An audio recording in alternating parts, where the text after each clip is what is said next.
Good, folks, thank you.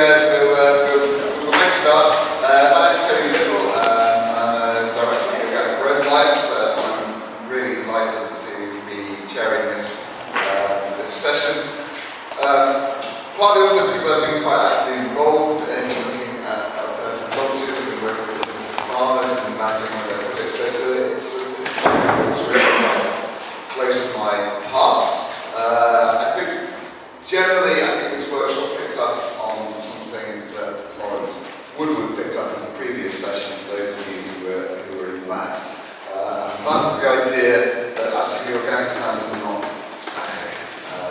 Right from the outset, it was envisaged that things would change, things would improve, we'd be able to meet challenges, and of course, Francis and Judith are doing a lot of work through the organic about exactly this, specifically around slightly contentious inputs in organic farming and how we can minimise or possibly even eliminate so this session really is specifically on mulches for horticulture and really trying to look at alternatives to fossil fuel-based mulches. So there's a number of people who are going to help us do this. Swinn in a minute is just going to introduce us to the Innovative Farmers Programme. Judith, Francis, is going to give us some of the background to OrganicPlus project and some of the work they've been doing on mulches. And then we're going to hear from a couple of growers. So Sue Johnson, who has been taking part in this, is going to just share her experience participating in that project. And Paul, is really going to just give us some of his thoughts and some of the experiences that he's had with working with multiple generally. So I think we'll know from me.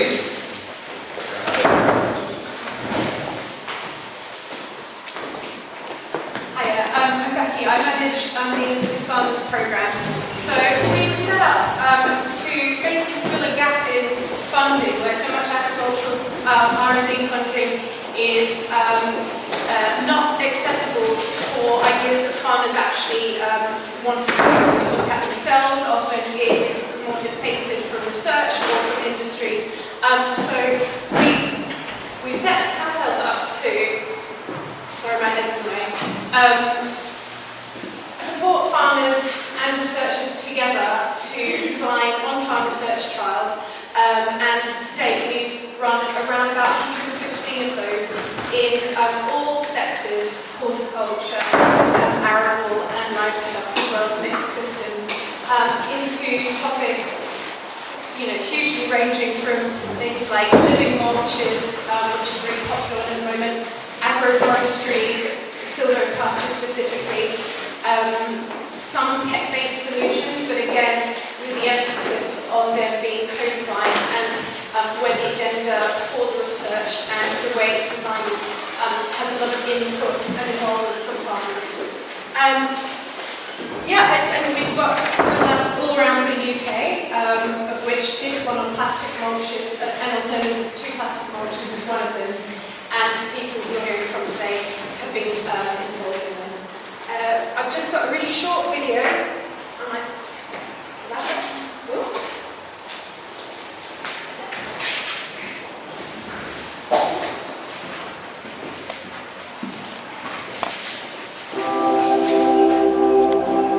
The really great thing about field labs is that it's farmers deciding what they want to research, having the technical support to enable them to do it. And Innovative Farmers have given us a fantastic framework in the field lab for doing that. Traditionally, when we plant blackcurrants, we use black plastic film under the bushes that suppresses the weeds. And we're having to spend a lot of time picking up bits of plastic as it begins to break down. And these are going to be the microplastics of the future, because if it's in the soil, it's going to end up in the river. If it ends up in the river, it's going to end up in the sea. We're looking at alternatives to fossil fuel derived plastic mulch. We're looking at other films that are biodegradable that will break down. we're also looking at other alternatives like woodchip and investment bins. So this is the trial. Growers set up different plots of their crop with the different mulch treatments, but each treatment is repeated 4 times, so this is what we call replicated trials, and then if something goes wrong in one of the plots, we can still identify trends. Every week I've been measuring the percentage of weeds in each plot and the height of the bushes, and then we've just started to count the number of dead bushes and the number of dwarf bushes in each plot. Farmer-led research speeds up innovation without question, because it's immediate. So you can see something and immediately respond to that. It's really important for us as researchers to work with farmers. They know their farms intimately, they know their crops, so that we can come up with real solutions that are likely to be adopted rather than things that are kind of a bit more far off and academic. I hope woodchip to be the most successful, because we'd very much like to end up in a situation where we are using entirely biodegradable mulches.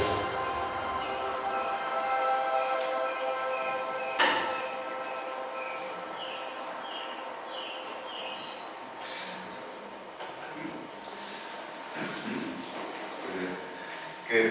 Thank you, Becky. Yes, and I think these are some really, really important points have come up there about the whole process of farmer-led research. I've been involved in it for many, many years now, and I think that one of the interesting things is how powerful it is in terms of communicating the experience of farmers around researchers. So I think if we can work with farmers who have tried out new ideas on their farms and learned things, that's a really, really powerful message to get out to other farmers, something that they can relate to quite often much more easily to the outputs of formal trials based on institutional farms.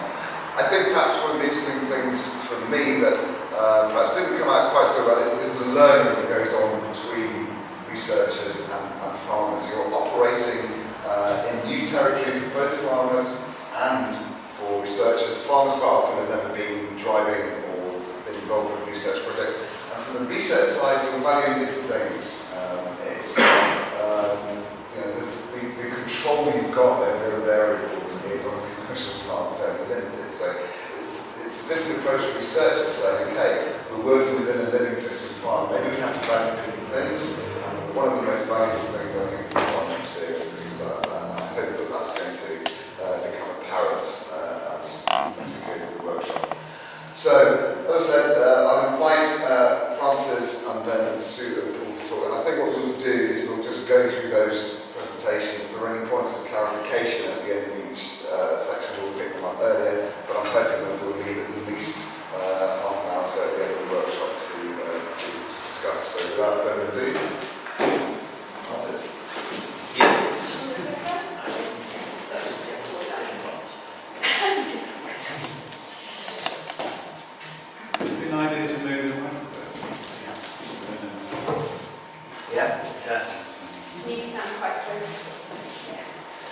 Alright then, so what I'm going to talk about is some work that we've done as part of this OrganicPlus project. Some of you might have been in the previous session when we talked about this, which is a big EU-funded project all to do with finding alternatives to contentious inputs in organic agriculture. And one of the contentious inputs we identified as part of that project is the use of plastic in horticulture, specifically plastic mulches, and that's what I'm going to focus on today. But kind of growing out of that was this sort of bolt-on project, if you like, that we did with innovative farmers, and I think that was a really valuable way of adding to our sort of maybe more academic, abstract, scientific research to be able to develop that and look at some of these alternatives on a wide range of sites across the country, and also to sort of to kind of capture the kind of farmer experiences. It's all well and good for like a researcher to say product X or practice X is very effective, but is it really practical? Can it really be used in a real life situation? So I think it was a really good collaboration between the innovative farmers and the EU-funded OrganicPlus project. So what we in our trials that we did, we had we were, as I say, focusing initially on filled mulches and to look to see whether these biodegradable mulches could be an alternative for either polythene or Hypex. We were looking in the first instance, do they work? How well do they actually suppress weeds? What was the effect on crop yield and quality? How quickly do they actually biodegrade in practice? We were interested to see whether how bad are they actually for the soil? Do they release harmful chemicals into the soil like plasticizers, which could be kind of pollutants in their own right? You know, it's not just because they're 95% biodegradable to mean to say they're entirely good. So we were looking at the effects on soil health, and also as part of this study, that's not something that we were doing, but some of our other partners in the project are looking at the kind of environmental impact of all the sorts of inputs, including these biodegradable products. You know, like what is the carbon footprint of making a biodegradable mulch in terms of the the growing of the corn wherever it is grown, and all the processing, transport, and all that sort of thing, to kind of see how is it really, how environmentally benign is it? So we were hoping to look at all these different things.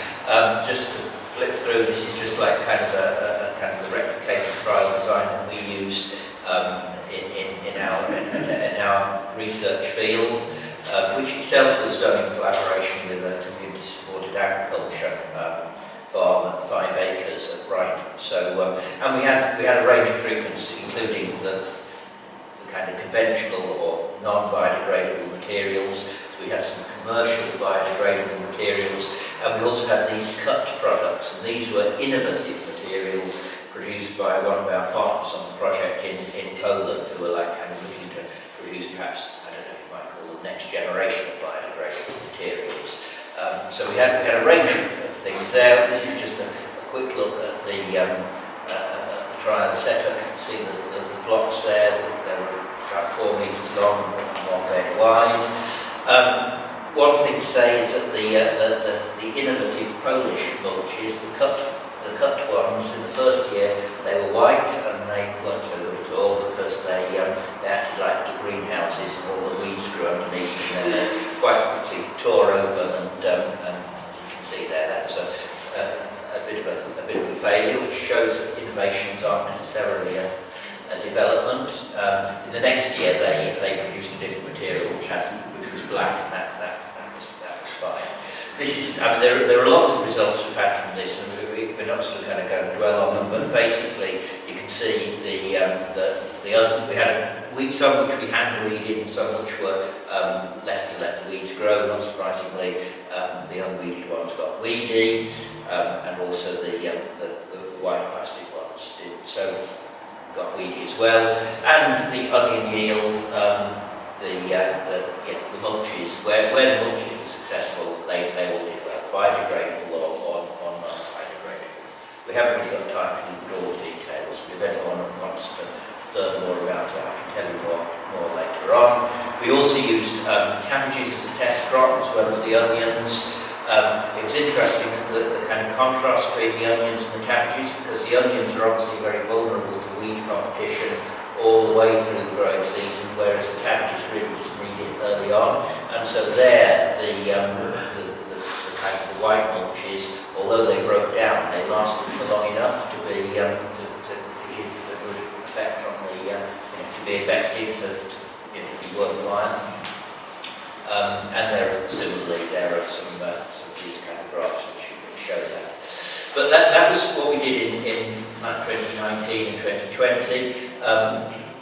We were also very conscious of the fact, and this kind of came out of the participatory work that we did with the innovative farmers.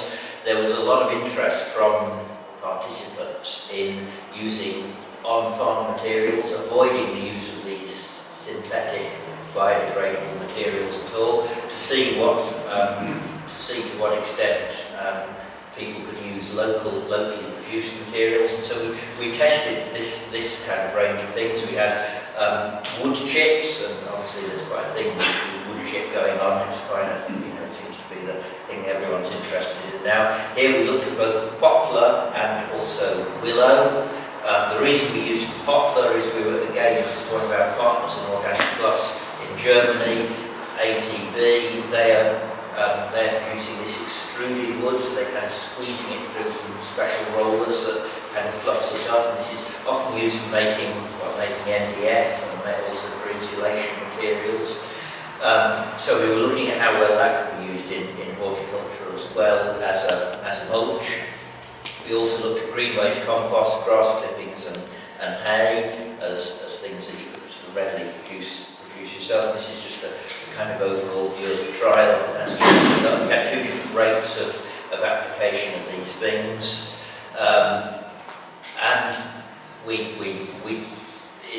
2020 we didn't grow a crop, we just measured the weeds. In 2021 we grew onions through them as well. Just, again, there are lots of results here. Basically, the low rate mulches, none of them did particularly well. But in the high rate mulches, the winner, if you like, was hay. Hay was very effective at suppressing weeds, so we thought, well, that's a result, and we'll go on and test that this year. Interestingly, we did it, as I say, with onions as a crop grown within it, and this time we got a different batch of hay, and it had lots of plantain seeds in it, and we effectively sowed weeds in the hay plot, so it just became completely overwhelmed with weed seedlings, and that just goes to show, I don't know, how much you use these sort of natural mulches, how much it can vary from, just like a different field that the hay was harvested from, and it just happened to have lots of weed seedlings in it this year, and not last year. But that's not to dismiss the idea. I think there's definitely work to be done with using these natural or loose mulches, as we call them. So basically, the conclusion is that yes, all the black mulches, were very effective, and even if they broke down during the growing season, that doesn't mean to say that they're a dead loss. And in fact, to some extent, breaking down a bit before the end of the growing season is no bad thing, because then it kind of gets started and mixed into the soil before the crops are taken away, and it might blow about in the wind and so forth. And these loose mulches can form an effective alternative, but they really do need to be put on at quite a high rate to be effective. They're also much more effective against annual weeds and perennial weeds. If you've got like lots of big thistles, they can come through regardless. And so we're doing some more work on that. We're also interested in some of these loose mulches. Some of them will add nutrients to the soil in terms of kind of bring in grass mowing, so there'll be lots of available nitrogen in that. Others, like the woodchip, are perhaps more likely to draw available nitrogen out of the soil, and so we're looking at the nutrient dynamics, the effect on the soil biology as well, to see how they can be most effectively used. And I think that's the end of what I've got to say. So over to Sue.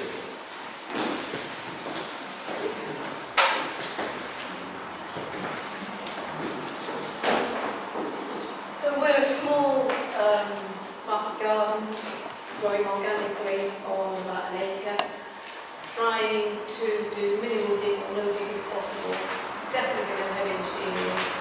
The only machinery we use is the grass cutting, so we have a path around the beds that we have to cut with a mower, and we've got 5 acre field that we mow once a year. And obviously, growing vegetables, weeds are a major problem. And we discovered, about 5 or 6 years ago, we discovered the benefits of this black biodegradable mulch, which we put on while the crops are growing. And for the rest of the year, the field is covered in this non-biodegradable, reusable woven mesh that keeps the weeds down during the winter or the fallow periods. But while the crops are in, we discovered the use of this, but because we don't have any machinery, we developed some very useful techniques. 3 girls. we got all the beds covered and planted in a few minutes. We got it right down to a good technique. But the problem we discovered was next year it was still there. Biodegradable, but still there. It all had to be scraped off the field and put in a dustbin. We put it on a compost heap and it was still there. Another year or more. Smaller bits, but still there. So for this mulching trial that Francis has just described, we hopped on board and we thought we'd try paper, because we've never tried paper before. We would try it against our normal black mulch that we were using, and we would do a no mulch control just to see what the difference was. So paper seemed like a great idea. It's biodegradable, it's easy to roll out, don't need to dig it in. In this instance, we just held it on with some bricks and hoped that when it rained, it would fall to the shape of the soil and stay there. Well, it did to some extent, but when it dried out and the wind whipped it, it all disappeared. And I don't know if you can see on that one, but there's a little green mesh there. That was our second attempt. The first attempt it blew off completely. The second attempt we thought, well, let's put some pea netting over it. Perhaps the wind won't take it, but it still took it. So we decided, what have we got on site, which is easily available, cheap, we can handle it. We've got some rotting hay from our field at the top. We brought the rotting hay down. We compost the hay to feed the beds anyway. We've got a load that wasn't fully composted. So we brought it down, we put it on top of the paper, and it worked a treat. The paper stays in place, no weeds grow through the paper, any weeds in the hay don't grow into the soil because of the paper, and it keeps the weeds down. And we had another problem, the black mulch. It's not just the paper that can be torn by the wind, that particularly here, it's so windy, even the black plastic can be torn by the wind. So this is some of our trials. In the foreground we've got celeriac, and you can see the black mulch at the top of the screen. The next bed is no mulch at all, and the bed on the right hand side of the screen is the paper and hay. And in between the beds, we've got either paper or cardboard and hay on it again, just to keep the weeds down on the paths. The middle bed, no mulching, did need weeding at least twice. That was hard work.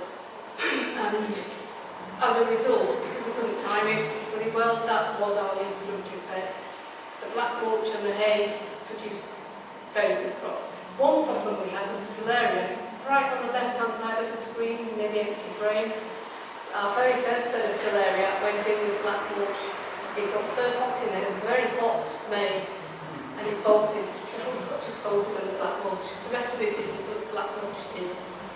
In the background we've got lettuce. The next crop up underneath the nets is kale, and they were all done with this three sets of trials. We also did cabbage and we did tomatoes in the tunnels, all with 3 different types of mulch. This is one of the tomato trials at the end. We took the tomato plants out, and this was the plot that had the paper and hay on it, and what we took off the full plot was 1 barrel full of not completely rotted hay, and we put that in the compost heap. The next plot was the black mulch trial, and we took that off, and that had to go in the bin. And generally our conclusions were, yes, there's no way we're going to grow without mulching these days. And if I just look at that one, we're not going to use the black, any form of black plastic, biodegradable or not, because it isn't fully biodegradable and you have to dispose of it. One problem we had was with slugs, and we wouldn't mulch all crops. Some crops aren't in long enough to make it worth mulching, so I wouldn't mulch lettuce, I wouldn't mulch anything that's direct sown. But the problem we've had this year, we went straight on to using hay and paper from now on almost everything. But we did have a bit of a problem with slugs this year, or brassicas, but maybe next year we'll time it better. So this year we wanted to do another trial, and we wanted to try something different, and we happened to have a bale of reject sheep's wool. And we only got enough to do 1 bed, and we thought we'd do the brassicas because they're one of our most problematic beds, and the crops are in for a really long time. So we did one with our standard.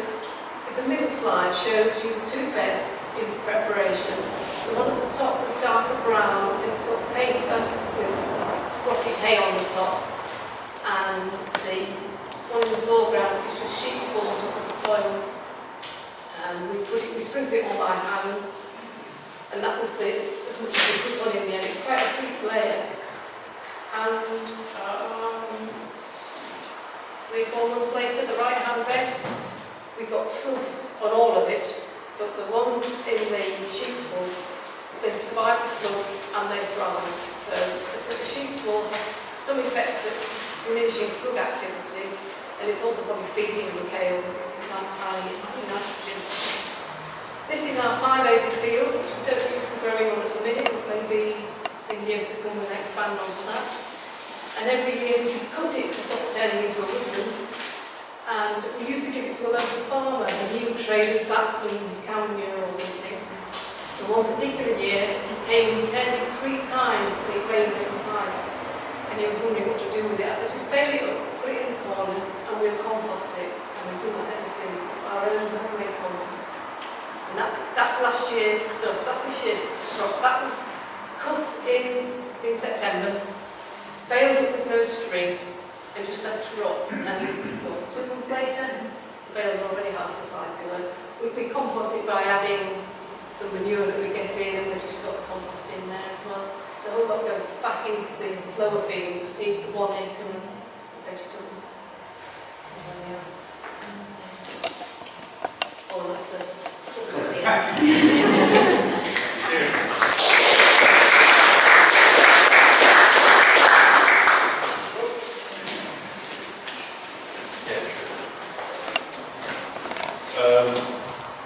hello everybody. So my name is Paul, and I'm the growing manager at Growing. I'm a bit of an imposter on this session because I told Tony a couple of years ago that it'd be great to join this trial, but we never really got organized with COVID and everything. But my original proposition was that we trial bracken, because we're based in South Cumbria, and Ilford Compost is just up the road from us, and we could potentially maybe get some bales of bracken. So that was going to be our initial approach, and we used biofilm and MyPex at Growing. But that didn't happen. We've got a nice northern voice, thanks to Tony's invitation. And so we'll just tell you about how we use biofilm in MyPex and just our learnings from that. But maybe in the future we'll try to do some bracken work as well. I'll put this slide here mainly just to tell you we are a mental health charity, just to let you know maybe our organization is slightly different than yours. And as a result, we rely heavily on volunteer support with our beneficiaries. Having said that, we are a productive farm. We do about 100-125 crop shares, veg boxes a week, and all the rest of it. We do have a 4-wheel tractor. We do use tractor in the field, and I'll show you some equipment we use for the biofilm. We have heavy clay, quite heavy clay, 30-40% content, and we get a lot of rainfall. So that's another reason to think about when you're discussing or using these films. Your field conditions are terribly important. Few things that I'll talk about, or we can talk about. Issue with pest control using either system, durability of these mulches, cost, really important to consider, equipment you might need. Our main motivator for using these films is an issue with couch grass and control of couch grass. I've got a photo to show you just how bad it is. Our crops that we have grown in the past, we grow all of our alliums, autumn, spring planted garlic, onions, and leeks, all under biofilm. This year we tried cabbage, and then we've tried this year brassicas and squash under MyPex. And then just a quick thought on scale. So Sue did a nice presentation on kind of the market garden scale, and then we can talk more about field scale going forward. We do have this piece of machinery as a mulch layer. This is I believe this is from Polebrook Engineering, a quite simple version of a mulch layer. You can get them with irrigation kits and all the rest of it now, but we don't really need that. And then he's just slid in some, I think they're in 6 or 8 bolts, and then fasten them down so you can change your width at least in the row. All of our stuff is on 25 centimeter spacings, and we can do 5 rows, 4 rows, 6 rows, and adjust based on that. So that gives us at least an opportunity to mark the bed. So we'll lay the mulch, and then we'll go back and load the marker as well for planting. This is our main issue on the farm. This is actually last week. This was a potato field that was harvested, and we didn't apply any green manures after this because we're going to be actually giving up this field because the pressure is so strong. But that's 5 weeks of couch growth in that potato field. And the rest of the field is the same, so we've got severe infestation of couch grass. And we decided we're just going to give it up for 3 years and come back to it if we can. But in the interim, in order to get a productive crop, our main goal is trying to manage that couch just to get some productive value. So how successful is some of these biofilms or LIPEX at that? This is us laying. This is a second laying. We did a very early spring laying. Critical. We have quite heavy soils.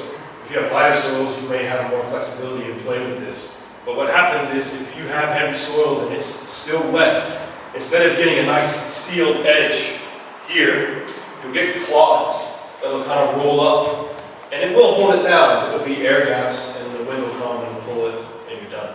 So you do need some dry conditions so you get that nice seal all along the edge. We previously used to do runs of 75 meters about, give or take.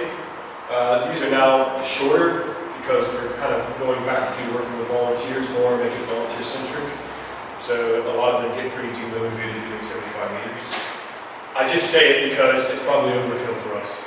You know, going and having to dig out the trench, lay the mulch, bury it, and then dry, cut it, lay the mulch again, turn around and do 28 meters again, probably a good number. So I would advise if you're going to be doing this, you're looking at least 75 meter runs. I'm sure somebody that have it, you do that.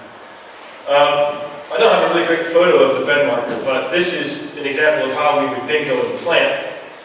This is us hand planting cabbage.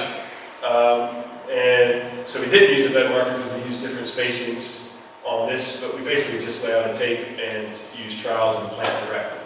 The one other thing that is good for field conditions to keep in mind is you can, if you're not really getting a nice, if you're not really, the furrows aren't working well, you'll get a gap that develops between the soil level and the film. And that can be prone to potentially giving away with wind, but also even transplants might grow and they grow into the film and not find the hole. So it is quite important you get that really taut along there. This is an example of leeks. As you can see in the pathways, we got behind a bit and we didn't get these cultivated or mown down, but we've got a good stand. Really great leek crop this year, and we have traditionally had really great leeks using this product. This is just a close-up of what it looks like in the bed itself. As you can see, it's already starting to give way. I didn't mention this, but we do basically come and plow this in the next spring. So for us, I forgot to mention, Simon's also a grower at Conroy, so you can ask these questions, but the technique of having to plow it in is quite critical, I think, to get that action started on the biodegradable aspect of this. Areas we haven't plowed it in, you can see where we have headlands and things, you can still see it underneath all the couch grass. But plowing it in seems to quicken that process. Yeah, just some more examples of leeks. This is a harvested plot of autumn planted garlic. So you can see quite quickly, it doesn't really do a suppressive job, at least long term. So that's another kind of downfall of these. They're not really, I think it is, I don't think I mentioned, they're not really there to manage perennial weeds, in my opinion. They're there for in-season maintenance. They're not going to really start getting after prolonged issues of perennial weed pressure. So our approach would be in the spring to come and plow that in and then do a secondary cultivation and then mulch and plant. This is our Brassica plot. This is a winter Brassica and a kaolette crop next to it. This we've done a bit better, trying to manage in-row. So this is either out with a scythe or a push mower and just cutting down. It's mostly couch grass. We didn't do a green manure sowing behind it. We got behind. This is January King cabbage. So you can see there is some couch grass pressure, but we've got crop. So we're going to have at least a crop out of this, but this was planted relatively early, so the couch had a little bit more time to try to get after and get through the biofilm. This is us using MyPex, so we trialed MyPex this year, kind of on a bigger scale than we have in the past. And it's done a really good job at eliminating perennial pressure mostly, particularly couch, at least in season. Most of this pressure is red shank. And I just took this photo. We didn't get any control groups established or plots established, but this is on an edge, and you can see the red shank pressure here on the right versus with the MyPex. We did our winter squash this year all under MyPex. So we laid these out, and then we used sandbags, gravel bags to weigh it down, and we had our best winter squash harvest we've had in 15 years of growing well. And I can say a lot of it's due to this approach, mainly because we just can't seem to manage the couch enough in season to get a decent yield.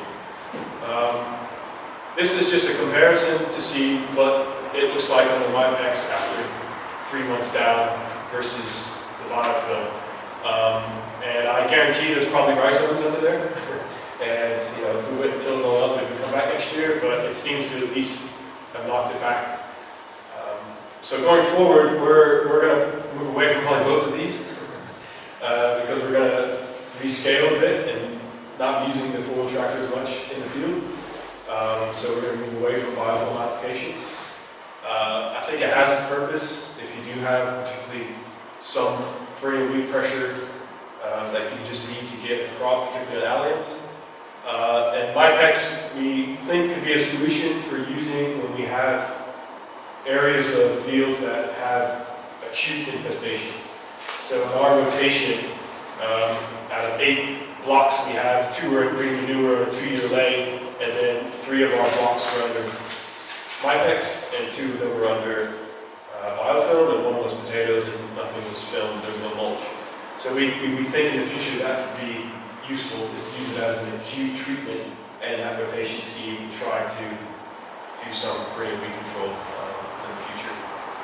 And yeah, hopefully we'll try it or something else going forward. Or maybe silage. So up there, it's super dry, so I mean, it's too wet, so we don't really have hay fields and straw fields and things like that. So we have basically silage and bracketing at our disposal as far as close by mulches, and lots of them. But that's generally our experience. If you have any questions, you can ask Simon and I, and I can share them. Thank you.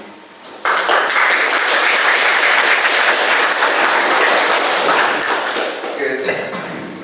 So thank you to all our speakers. There's some really interesting, and just the range of different approaches and materials that are being used individually and in combination, I think is really interesting and exciting.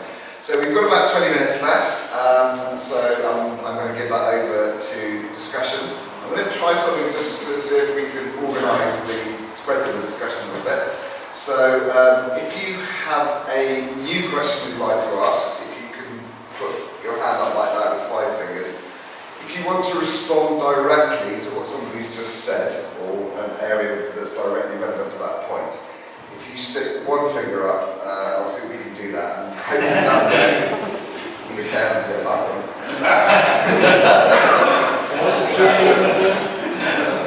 And hopefully then we can sort of try and sort of organise the discussion threads. So who wants to start off? Anybody got a question to start off? The title was Alternatives to Plastic Mulches. I got involved in organics in 1983. I dropped out for 20 years and got really excited about the prospect of no-till. It didn't happen this year because of logistics and stuff. But I was saying, one of the questions I was going to ask here was, how can we get down the cost of the production of 134 cubic metres of mulch to put tillage on an acre? And not only that, how can we get down the cost of applying the stuff? I think when I've viewed that man Charles, hasn't everybody viewed Charles Dowding? And of course he's only on a gardening stroke allotment scale, but he's demonstrating principles. My 40 cubic metres of compost never actually got moved, so it would have been permanent beds.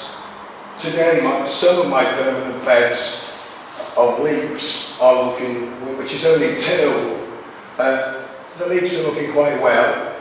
Biggest problem is finding staff who are dedicated, who can cope with weeding weeds that haven't yet germinated, and keeping it up, and the cost of labour.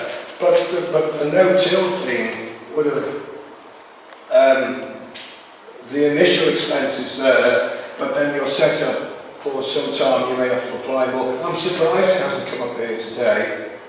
My wheelings in between my leeks are grass, and any minute I'm about to get out a lawnmower, and then I'll have some permanent, super hard wheelings, which won't get sticky in the winter when I'm digging the leeks. And I'm saying to myself, will my permanent beds have lovely lawns about a foot wide all winter? I'm saying, will I endeavour to get onto the no-till next year? How can I get down the cost? I said to a contractor, I've got 12 acres of hay there. How much would you charge me if I mow it? How much would you charge me to clear it into trailers, stick it in the pile, and from then on all I've got to do is turn it, and it'll get so bloody hot there'll be no weeds left. So that's mightily where it came from. I didn't do that. Not everybody's got access to acres of grassland. Would I go for municipal compost with all that plastic in it? Would I go for municipal compost with all the, who knows what's in there, all that lovely herbicides, some of which, whose residues last for up to 4 years in manure or in hay. Lots of problems. I'm surprised that no till did come up. Yes, if I could just maybe summarise some of that. There's quite a few things in there. I think there's one issue I think over no-degradable and why that wasn't included. Certainly I think in the context of this particular project, it was an area that probably was to look at these mulches. But I think there's also an area around actually getting sufficient material and applying it economically and efficiently at scale. I think, and the third point about the materials that we use, including green compost. So, in that, let's have some responses. Bea? My response was about the laying, the labour of laying it, and I just wanted to ask Francis how the hay and woodchip were laid, because I think that is a really big consideration if you're trying to scale it up. If you're running a market garden with lots of volunteers, that's great, but if you're trying to do it just as a family, you do need to have the labour. And how was it done in the experiment? Well, we did it by hand because it was, it was our replicated plots. We had lots of different materials, so we did it by hand, and yeah, it is obviously it's quite a lot of work. It would be possible to modify a trailer or something like that to kind of pull it out, on the beds. I think it could be done more efficiently. Is that something you do? Yeah, I'm doing my position as a senior member here. First I want to ask a question, then I want to follow the story. So the first question is about what are the alternatives to mulches? Not materials, but alternatives to mulches. We've heard quite a bit about different mulches. We used to use mulches, but I reduced it over many years because I got really scared about plastic thing, and then we went to biomulch, and then we got even more scared because we couldn't get non-GM guaranteed. So we spent several years trying to deliberate about what the hell are we going to do about growing an acre of onion, which is 150,000 steps without mulch. And it was quite a scary experience. We bit the bullet, we did the job, and we never looked back. We wondered why the hell we ever bother with mulches, because we've got a system now which works really well. What we're not seeing here today is anything about a system approach in terms of rotation as a method of controlling weeds, the way you build fertility, and also in terms of controlling weeds. And I think we need to be looking beyond what we can apply and what we can put on, and really looking more about what we've got within our farm and what we can use. Now we're on, we consider a relatively small scale of less than 20 acres. The real problem for weed control is on the really small units, because they're really stacked against making any real money. This is where the problem comes in, because weed control is one of the most expensive operations. But bringing material in is also very expensive. We've heard about mulches, deep mulches, big problems now in terms of soil obesity, access to finding other people, their fertility. It's never a simple solution, but I think we need to look much more at what we can do from within the farm without resorting to what we can bring in terms of other materials. We've got machinery. I understand there's a kind of that machinery kind of hate thing going on with some people, but if you're on more than 2 or 3 acres, you cannot avoid it. I think better use of equipment, better use of rotations, better use of systems is the thing that we can do. We grow almost 20 acres of veg, primarily with one tractor and another kit. Very little hand labour goes into that. I know it's different on a small scale. We struggle on no dig areas, because even on no dig it takes quite a bit of input. So yeah, sorry if I helped to shout. Thank you so much. I'm going to take it on, and then you will. Yeah, I just have 3 practical tips to share on spreading mulch, since that's come out a little bit. Just leaving aside any of the reasons for or against different techniques. The gentleman here was asking about how would you feasibly spread, like Charles Downing style or Richard Perkins style, large amounts of green waste over a larger area, say half an acre or thereabouts. We got in a mini digger to spread the large quantities of green waste compost in the Richard Perkins style, and the job was done in about 2 hours to cover half an acre. Very rapidly pays for itself compared to an army of people trotting up and down the wheelbarrows, for example. I definitely wouldn't look beyond the mini digger option, particularly if you're tidy with the digger and you can get it quite level. So you can do it really, really quickly, obviously on a dry day, etc. On woodchip, we spread woodchip with a modified link box, just loading up a link box with the back off. For paths, we had like potholes like you get in chicken sheds, and just lifted potholes up where the paths were with someone helping them chip out as you drove down the bed. So we can mulch paths with woodchip very quickly. And for complete coverage, you just have to back off the link box and someone with a heavy-duty trenching hose scraping the stuff off and get it down quite quickly and load up again and continue. And the one we're working on is unrolling a large bale, like big bale hay or straw, to cover a whole bed, because there aren't many implements for that. On the back of a tractor, but there are 1 or 2 that are designed for spreading big bale hay or silage, I suppose, out for cows to eat, which can be used as like for spreading over a bed as well. But we're working on that. So just a few practical things that we've tried to move in large quantities. Before you had a point on that.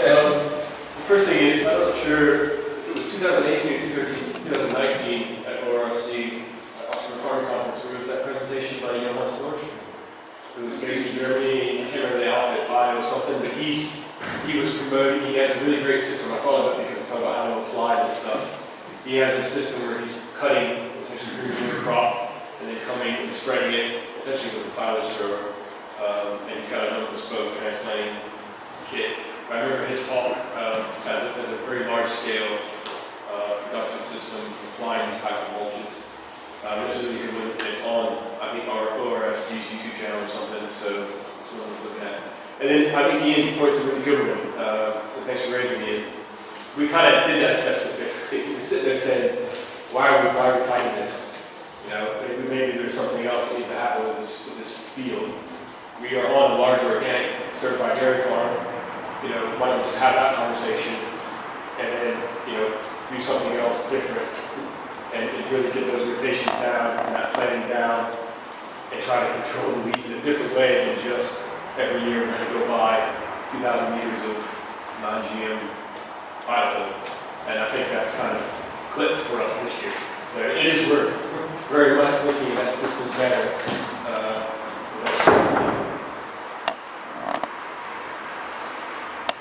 So we experimented this year with essentially kind of, for lack of a bio-intensive system, like small 80 centimetre beds. I'm not a big fan of vast amounts of compost. So we replaced the system by doing shallow till on standard green manure crops, a mixed leg. We were lucky we got a 4-week weather window, it was bone dry. So the termination of the clover and the grasses was actually really easy. And they died and they dried off really quickly. Water retention, incredible.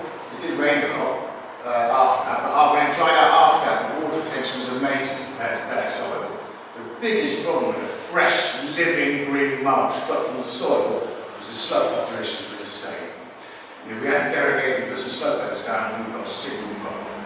And I think the reference to the German grower, he's had exactly the same problem. High value, Brassica's worked really well for him. Spinach beans, lettuces, mixed leaf, no chance. Not unless you cover it with slope beds, which potentially suits. Slope beds are one of those. So just my input on that mulching. I think it's a big the slugs with mulch. If you're making your own quite fresh mulch, it's become quite a big problem with slugs.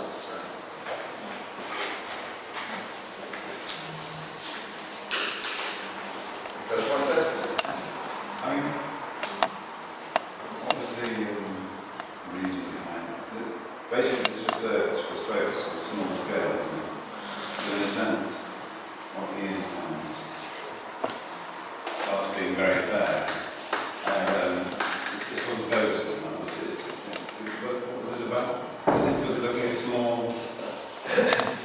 I said that the Individual Farmers trial actually had quite diversity in scale. So the guy who saw the film, then Could add in this. I don't know, he's what, 200 or 300 hectares of Lots of black currants. lots of land. He's allowed to skate. But there's a real mixture of growers involved, very different scales and seasons. And he was quite a specialised case, wasn't he? Yeah. Granular crops are the most difficult for weed control. Yeah. They really are. I think one of the things that really came out, it was alternatives to plastic mulch, and it was biodegradable alternatives to buy in, but increasingly all of the growers that we were working with, from the smallest to the largest, wanted to look at on-farm solutions, system solutions, so things that they had. Yeah, so they were looking at biodegradable mulches, which were like-for-like replacement, because it's still just a case of laying the film with the tractor implements. But then pretty much all of the growers we work with wanted to look at things that they had on farm, things that they had handy. So I think Ben Kudana was just looking at woodchip. He was also looking at composted woodchip that he had on site for 1 year. And obviously Sue's hay that she's got access to. So yeah, kind of on farm solutions definitely kind of came to the fore. And that made us kind of change course with some of our trials. And the grower that we work with at Rayns, at 5 acre, we were looking at what we had access to on site as well. So yeah. That goes back to the first question about where do you get all this stuff from. I think what was increasingly clear is that once you start bringing in, once you start loading up bulky biological material onto the back of trucks and driving it around, the economics breaks down fairly quickly, and also that's the issue of carbon, whether actually it's a system issue. Especially if you're shoveling out the back of it. You're putting 5,000 tonnes per acre. When we were spreading it with the mini digger, the green one, that was, yeah, it's like, it's the ultimate, like, terrible system. It could be highly criticised, that's it. In that situation, we have 120 tonnes of green waste on half an acre. So, and the green waste cost, we're miles away from a plant in any direction, so it costs 14 quid a tonne. What, is that just for fun? Why are you going to want to? If it was down to me, I wouldn't have done it. But the guy I work for was desperate. He'd done all the reading online, highly dangerous YouTube videos that he'd been exposed to, and he wanted to try it in our walled garden. In defence of that system, I think the biggest misunderstanding that's spread about it, it's one-off. It's never done again. It's only done once.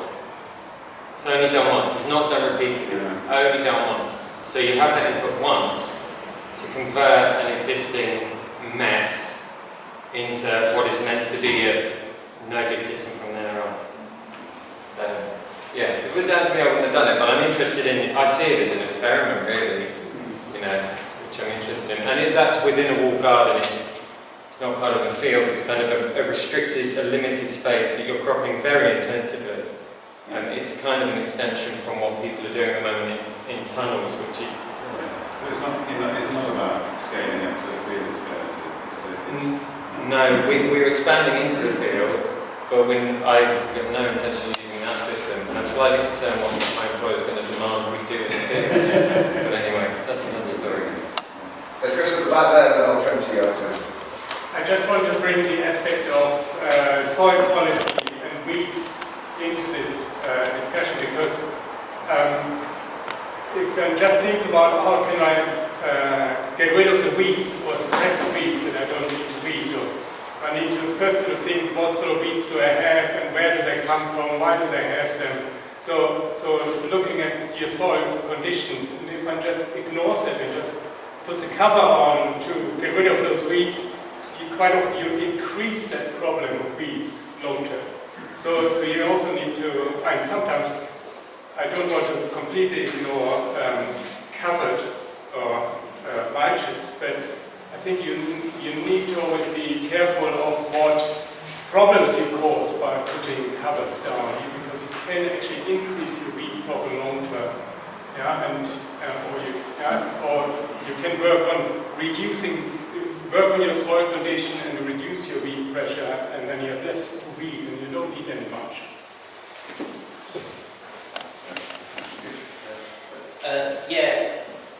Question, did it work? You were saying single application. Oh yeah, well it's only year one on that side, but it's been outstanding, absolutely outstanding. We wasted loads of money on loads, everyone's going to share. We haven't had a single weed the whole year. The crops have mostly been good. So we're really impressed so far, but I don't think you can judge it from year one. Like, come back in 2031 and watch us having abandoned growing. That's pretty bad, though, isn't it? You get a single weed, that's not a result, that's a bad result. I would say. Oh, what in terms? In terms of biodiversity. Well, it reflects the fact we put on like 5 inches of totally weed-free stuff, you know, they'll come back.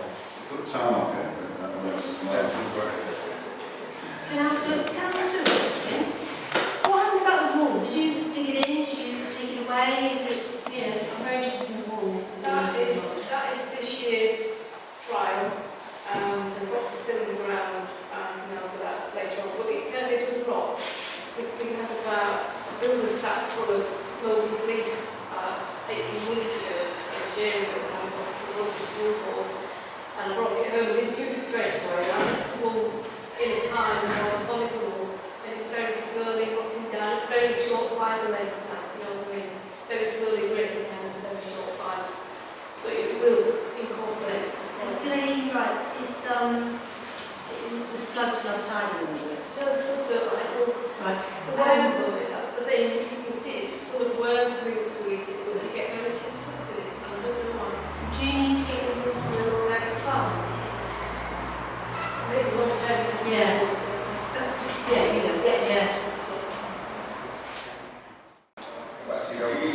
Just on the felted wall, we've done a little experiment. It's only small scale. I suppose we call it semi-felted. It was like that thick. It come from insulation packaging, and we found with that the main problem is the haven for field lice underneath.